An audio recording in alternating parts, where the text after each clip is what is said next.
Olá, meus queridos e maravilhosos alunos, sejam bem-vindos à nossa disciplina de Geografia.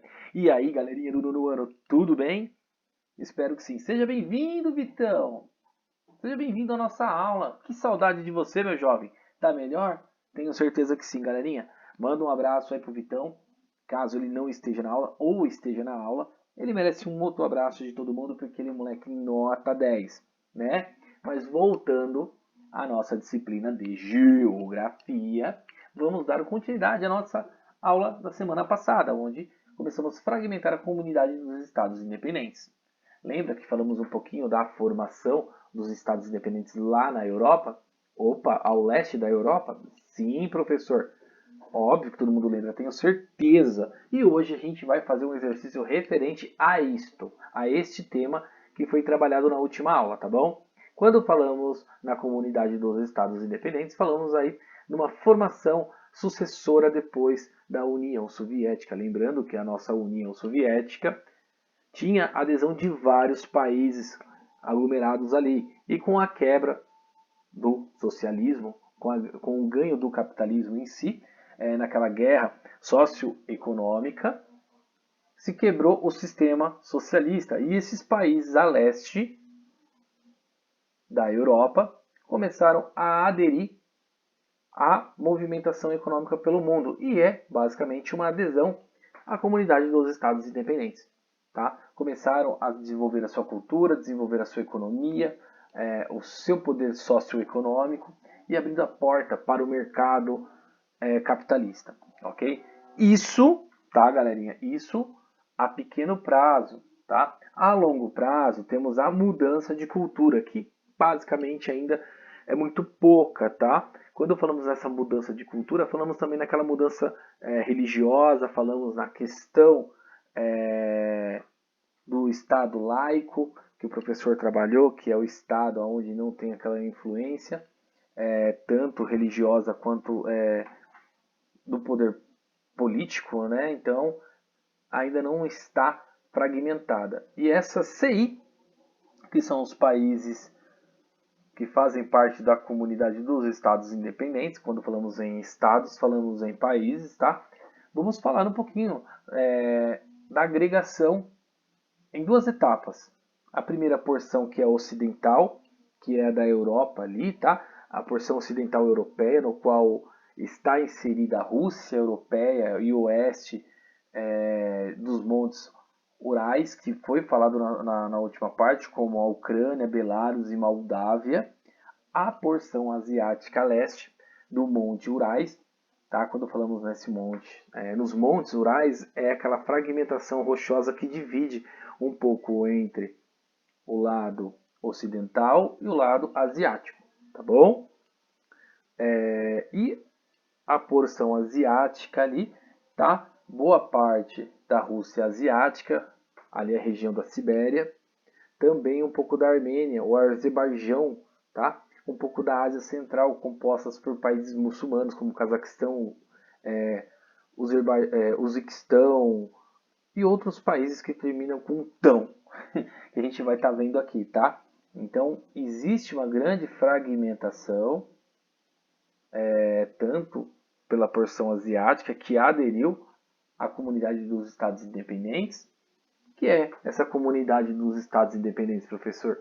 É aquela movimentação de quebra após a União Soviética. Foram países que foram se moldando, se declarando independente de um sistema socialista e agregando ao mercado internacional voltado ao capitalismo. Tá bom? Então, vocês vão estar lendo basicamente o que o professor passou na última aula e vamos dar uma frisada aqui, galerinha. Ó, para vocês estarem entendendo. Muito importante essa palavrinha aqui. Ó. CI é uma espécie de sucessora parcial da antiga União Soviética. Aqui você já entendeu que é um sistema, tá, de junção de países, como se fosse um bloco econômico, tá, mas não é um bloco econômico ainda, não é considerado um bloco econômico, de junção de países que foram fragmentados depois da queda da União Soviética, tá bom? E temos duas porções aqui, ó. A primeira tabelinha, tá? Podemos falar aqui da área do território de cada país, a capital de cada país e o PIB em dólares, não na moeda local, porque a maioria desses países, tá, não tem a moeda como o euro, não tem a moeda como o franco suíço, existe a moeda local. Então, como o dólar é uma moeda universal, é a moeda mais utilizada pelo planeta, não é mais rentável, não é a mais cara, a moeda mais cara, perde para o franco suíço e também para o euro, mas o dólar ainda é uma moeda universal, tá? Então é ela que dá o direcionamento do PIB, que é o produto interno bruto de cada país. Então cada país produz o seu PIB, que é o seu produto interno bruto, geração de bens e serviços de cada país. E aqui temos a Federação Russa como encabeçando entre todos os países na base do trilhão. O único país aqui que tem um PIB acima do trilhão. O restante são países basicamente voltados à área de produção do PIB ali, área agropecuária, o extrativismo, tá? Então não tem muitas multinacionais que se desenvolvem naquele país, não existe uma renda tão elevada como os países a oeste da Europa, tá bom? Então esses países aqui são países que se fragmentaram ao longo de um período, tá? Que foi se quebrando economicamente falando e foram se declarando independentes para se desenvolver economicamente sozinhos, tá? Então a primeira tabela mostra um pouquinho que cada país tem o seu PIB, tá? Isso aqui é uma informação nova, graças a Deus uma apostila que tem um indicador novo, isso é de 2017, mostra que o PIB da Federação Russa está nos trilhões e a da Lituânia está em bilhões. 47,17 bilhões é muito pouco comparando com os países europeus. Como o professor falou, o PIB representa a soma e valores monetários de todos os bens e serviços, como agricultura, pecuária, indústria, comércio, fins produzidos numa determinada região durante um período determinado, provavelmente um período de um ano, tá bom? Então aqui temos a segunda tabelinha, que é a questão do IDH. O que é o IDH, galerinha? É o Índice de Desenvolvimento Humano. É uma medida comparativa ao uso para classificar os países pelo seu grau de desenvolvimento humano. Como que acontece o desenvolvimento humano? Galerinha, o desenvolvimento humano acontece através, vamos dizer assim, da qualidade de vida de cada um. Como que essa qualidade de vida chega? Com o desenvolvimento do trabalho, da economia, da política do país. Então, esse desenvolvimento humano é para ajudar e classificar os países com desenvolvimento humano muito alto. Então, o IDH ele mede os países que têm um desenvolvimento humano muito alto, tá? É submetido ali às estatísticas e compostas a partir de dados específicos da vida ou nascimento ao nascer a partir da educação, tá? Então, assim, a partir do momento que ele já entra na escola, se ele tem um ensino de qualidade, se ele tem uma boa alimentação, se o pai e a mãe têm um bom emprego, se a renda per capita familiar atende tá, a economia local, a estabilidade comercial daquele determinado local, então assim vai dar uma renda per capita como indicador de padrão de vida. Então, o IDH, que é o Índice de Desenvolvimento Humano, ele é uma medida comparativa usada para classificar o país em seu grau de desenvolvimento, tá? É para ajudar a classificar os países que têm o desenvolvimento mais alto ou em desenvolvimento humano mais alto. É submetido ao desenvolvimento baixo. Então, ele pega lá o desenvolvimento de um país como a Lituânia aqui, que tem um IDH de 0,858, tá? No ranqueamento do mundo tirando todos os países, todos os continentes, ele está em 35, uma colocação 35, e tem como base a sua religião, o cristianismo. Tá? Muito importante para o desenvolvimento do PIB também a questão da religião daquele país, galerinha. Por quê? Porque influencia numa mudança de cultura. Tá?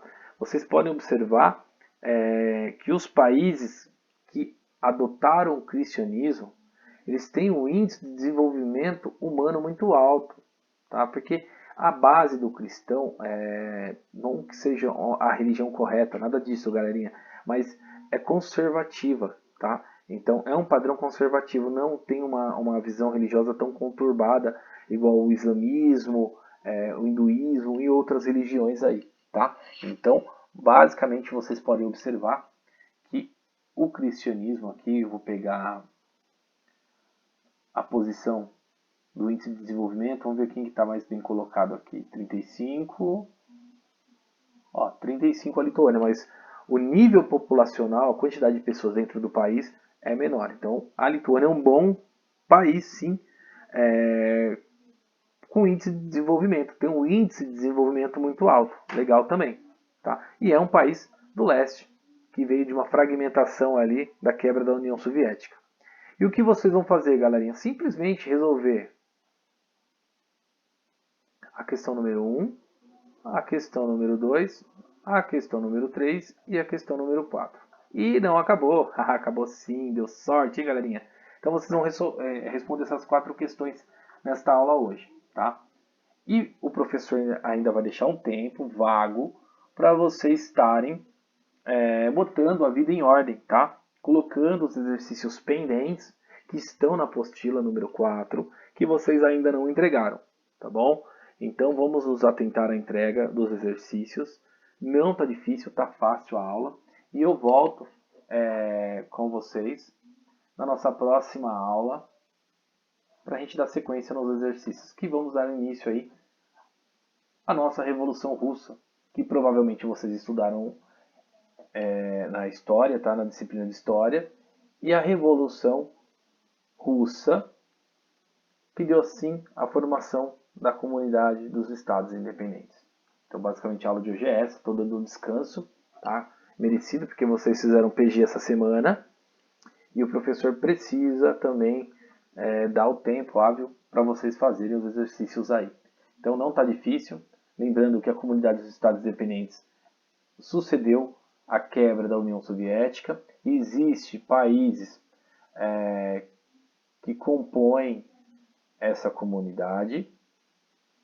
Temos os países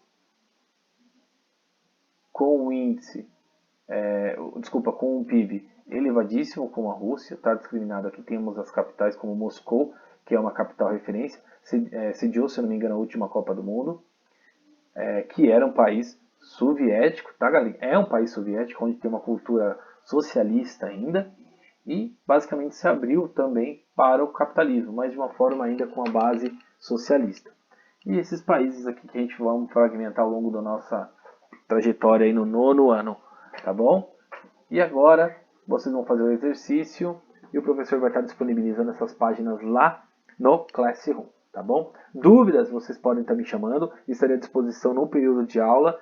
E outra questão, galerinha, não se esqueçam de terminar os exercícios hoje de toda a apostila número 4, porque dá tempo. Aproveitem que o professor está disponível para vocês neste período. Agradeço a presença de todos e até a nossa próxima aula. Fiquem com Deus!